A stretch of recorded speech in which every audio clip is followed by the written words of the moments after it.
ملک کی آبادی 40 ملین، جس میں 3.5 ملین ڈرگ ایڈ میں مبتلا لوگ۔ افغانستان کو دنیا کا ڈرگ کیپٹل بھی کہا جاتا ہے۔ اب طالبان کی حکومت نے کہا ہے کہ وہ ایسا کر دکھائیں گے کہ جو کسی بھی حکومت نے نہ کیا ہوگا۔ طالبان نے 2021 میں افغانستان پر قبضہ کر کے اپنی حکومت قائم کی تھی۔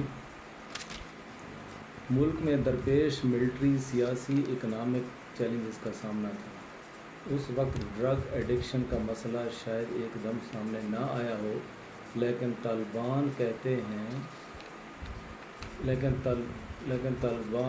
ہیں کہ نشے کی لت کو ختم کر کے چھوڑیں گے۔ افیون کی تجارت پر پابندی لگا رہے ہیں، ایڈکٹس کو ری ہیب آفر کر رہے ہیں۔ ان دعووں میں کتنی سچائی ہے؟ مسئلے کو کس لیول پر حل کر سکیں گے؟ ایک جوان سے پوچھتے ہیں جو پہلے فلائٹ اٹینڈنٹ تھے، اب ری ہیب پروگرام میں شامل ہیں۔ اس کا کہنا ہے کہ یہ مجھے زبردستی پکڑ کر لے ہیں۔ اس سینٹر میں زندگی بہتر ہے، لیکن میرے گھر والے کابل رہنے چلے گئے ہیں۔ ہمیں یہاں سے 45 دن بعد گھر بھیج دیا جائے گا۔ اگر میں اپنے گھر مزار شریف چلا گیا تو میں نشہ نہیں کروں گا۔ طالبان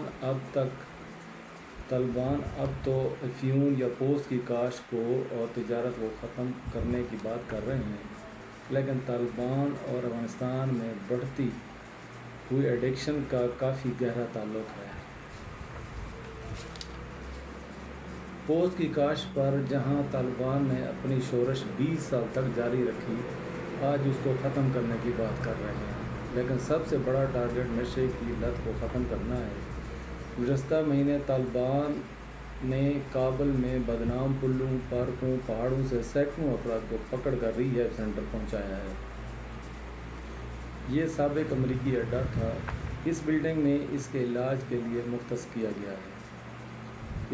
حکومت کہتی ہے یہ کم آسانی 3.5 ملین افراد سے نمٹنے کے لیے سورس کم ہے۔ عالمی مالی امداد کا فقدان، کمزور معیشت نے اس کام میں مشکلات پیدا کی ہیں۔ 1000 افراد کی جگہ پر 3000 لوگوں کو رکھا گیا ہے۔ افغانستان میں منشیات سستی اور آسانی سے اویلیبل ہے۔ طالبان کا کہنا ہے کہ انہوں نے پوست کی کاشت پر مکمل پابندی لگا دی ہے، لیکن اقوام متحدہ کا کہنا ہے کہ 2021 کی بنسبت 2022 میں پوست کی کاشت میں 32% اضافہ ہوا ہے۔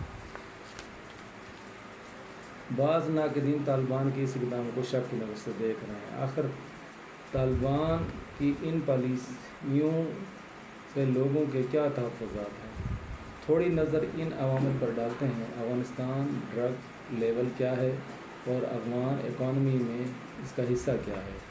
2022 میں طالبان کی حکومت کے دوران افیون کی کاشت 2,33,000 ایکڑ پر کاشت تھی۔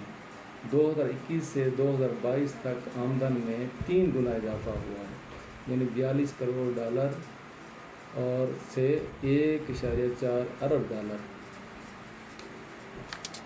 2020 تک افغانستان کی مجموعی آمدن کا $15 ارب تھی، جس میں افیون کا حصہ 2.5 ارب تھا، یعنی 9 سے 14% حصہ تھا۔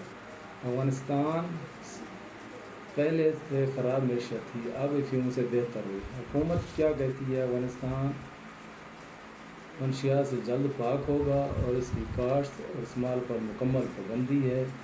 ڈرگز پر مکمل پابندی کا حکم ہے۔ ایک سوال یہ بھی ہے کہ طالبان پوست کی کاشت پر پابندی کیوں لگانا چاہتے ہیں؟ اکانومی تو بہت بری حالت میں ہے، لیکن یہ پہلی بار نہیں ہے۔ طالبان کے پہلے دور حکومت میں بھی ایسا کیا تھا۔ اس وقت پابندی 1 سال بعد ختم کر دی گئی تھی۔ اس بار پابندی وقتی ہوگی یا دیر پا اسٹریٹجی شفٹ ثابت ہوگی جس سے مؤثر تبدیلی آئے گی، یہ تو وقت بتائے گا۔